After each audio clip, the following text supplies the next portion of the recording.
بسم اللہ الرحمن الرحیم۔ السلام علیکم۔ ابرار رشید آپ کی خدمت میں حاضر ہے۔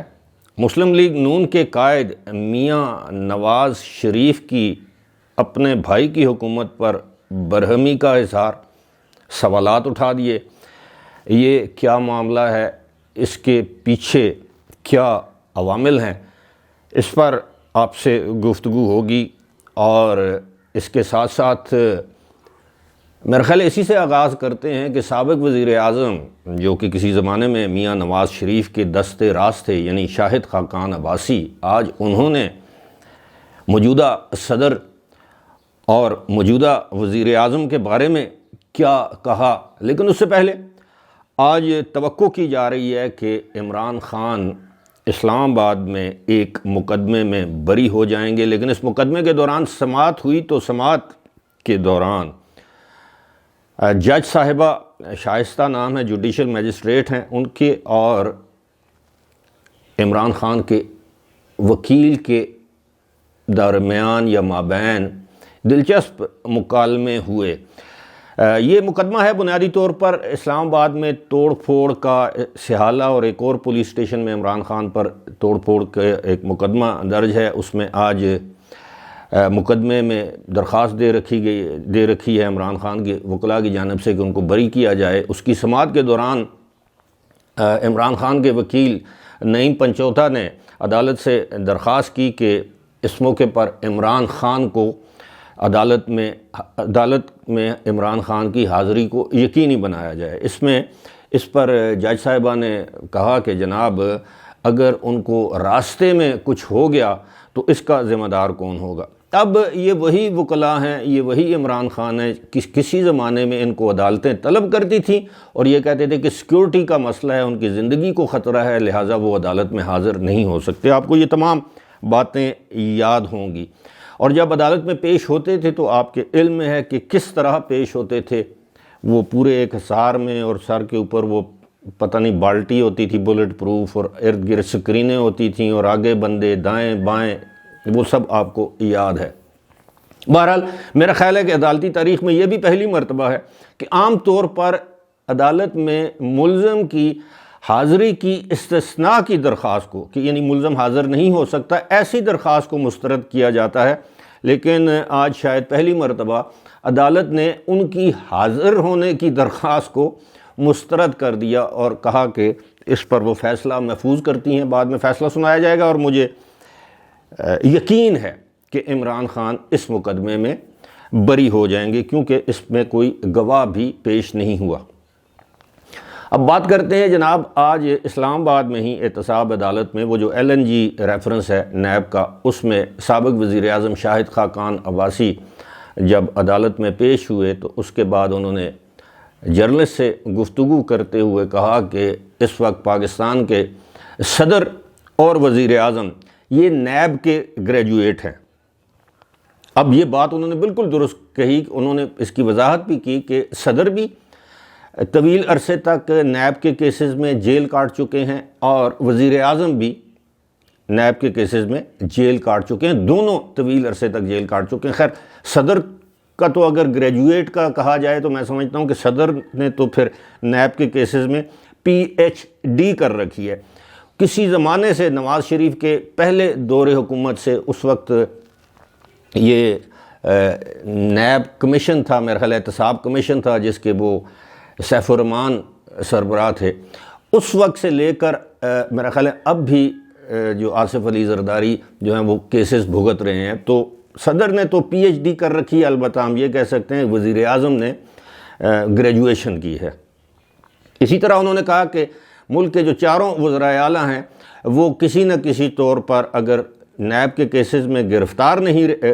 جیل نہیں گئے، تو کیسز میں یا تفتیش میں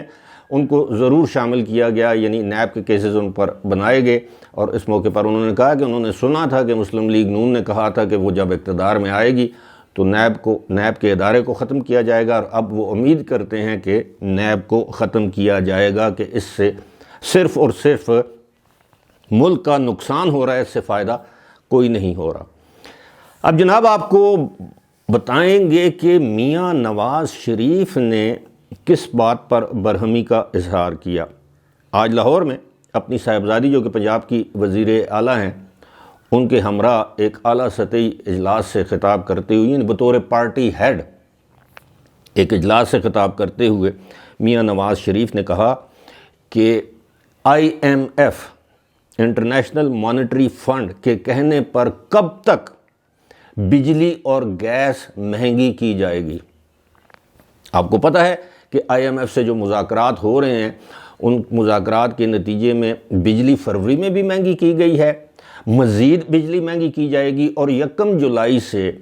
اسی سال یکم جولائی سے گیس کو بھی مزید مہنگا کیا جائے گا، یعنی جو گھریلو صارفین ہیں۔ آج بھی میری لاہور میں اپنے ایک مہربان سے بات ہو رہی تھی، انہوں نے بتایا کہ لاہور میں گیس آتی ہی نہیں، بعض علاقوں میں گیس کی کمی ہے، قلت ہے، اس کے باوجود گیس کے نرخوں میں اضافہ کیا جا رہا ہے۔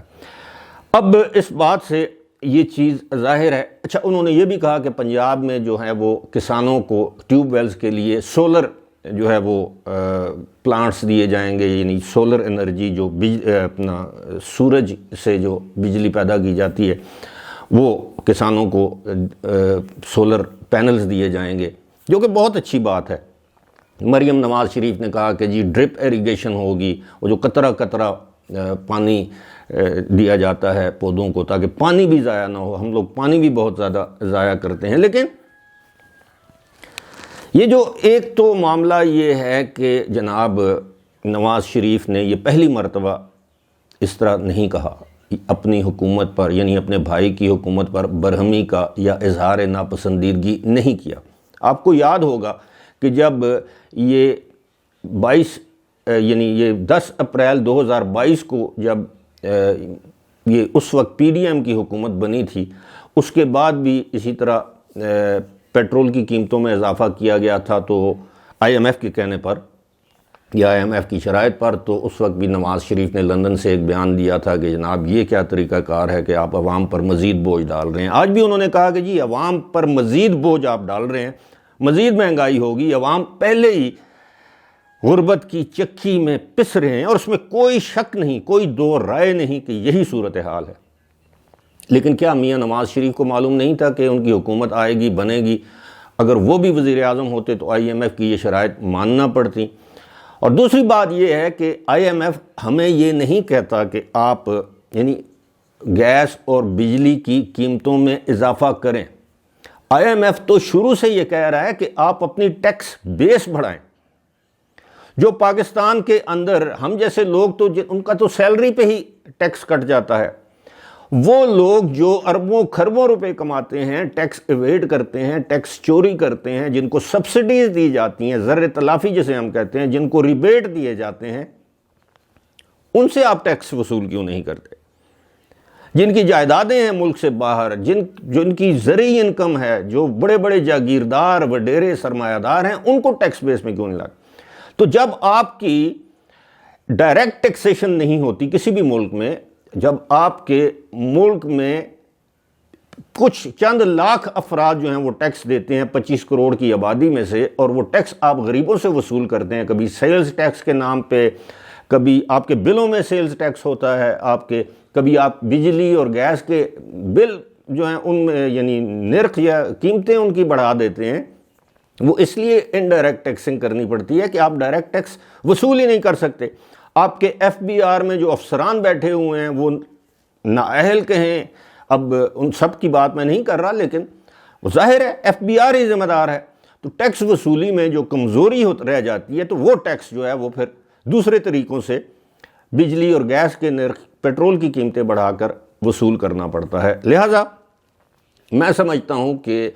یہ جو میاں نواز شریف کی جو تنقید ہے اپنے ہی بھائی کی حکومت پر، وہ جائز ہے، لیکن ساتھ ہی یہ بات بھی حقیقت ہے کہ اب میاں نواز شریف کو یہ معلوم ہونا چاہیے یہ کہ ان کی مرضی اور منشا سے ہی حکومت بنی ہے۔ گزشتہ روز اسی طرح خواجہ آصف نے ایک بیان دیا جس میں انہوں نے کہا کہ جناب میاں نواز شریف، جو ذوالفقار علی بھٹو کیس کے ریفرنس کا حوالہ دیتے ہوئے انہوں نے کہا کہ جناب انصاف دیا گیا ہے بھٹو کیس میں 44 سال کے بعد، کاش یہ انصاف نواز شریف کو بھی ملتا۔ تو آپ بھی سپریم کورٹ میں ریفرنس دائر کریں. ان کا کہنا یہ تھا کہ کس طرح کیا اس بات کے لیے بھی انصاف ہوگا کہ کس طرح ایک اچھے بھلے چلتے ہوئے ملک کے وزیر اعظم کو کس طرح ڈرامے بازی کر کے، یہ ان کے الفاظ ہیں، ڈرامے بازی کر کے ان کو اقتدار سے الگ کیا گیا، جس میں جنرل قمر جاوید باجوہ، ثاقب نثار، جنرل فیض حمید اور دیگر لوگ شامل تھے. تو اب آپ کی حکومت ہے، آپ کو کس نے روکا ہے؟ کون آپ پکڑیں ان لوگوں کو، آپ قانون اور انصاف کے کٹہرے میں لائیں. جنرل باجوہ بھی پاکستان میں موجود ہیں، جنرل فیض حمید بھی پاکستان میں موجود ہیں، ثاقب نثار بھی پاکستان میں موجود ہیں. جائیں آپ بھی صدر آصف علی زرداری کو وزیر اعظم ایک سمری بھیجیں، ایک ریفرنس بھیجیں، جس طرح پیپلز پارٹی نے کیا تھا کہ جناب اس کیس میں بھی دودھ کا دودھ اور پانی کا پانی کیا جائے کہ کس طرح ایک سازش کے ذریعے، بقول آپ کے اگر سازش تھی جو کہ تھی، ایک سازش کے ذریعے میاں نواز شریف کو پاناما والی کیس کی آڑ میں اقامہ میں نااہل کیا گیا، ایک چلتی حکومت، ایک اچھی خاصی چلتی معیشت کو تباہ کیا گیا. تو اس پر آپ ریفرنس دائر کریں. آپ ریفرنس دائر کریں گے، پھر اس کے بعد سپریم کورٹ کے فیصلے کا انتظار کریں. اس طرح ٹویٹس کے ذریعے اگر آپ گلے شکوے کریں گے اور حکومت بھی آپ کی اپنی ہو، تو میں سمجھتا ہوں یہ گلہ شکوہ پھر جائز نہیں بنتا. اب آپ کی حکومت ہے، جائیں جو طریقہ میں نے آپ کو بتایا ہے اس طریقے پر عمل کریں، اور مجھے یقین ہے، امید نہیں مجھے یقین ہے کہ آپ کو سپریم کورٹ سے ضرور انصاف ملے گا. فی الحال مجھے دیجیے اجازت. خدا حافظ.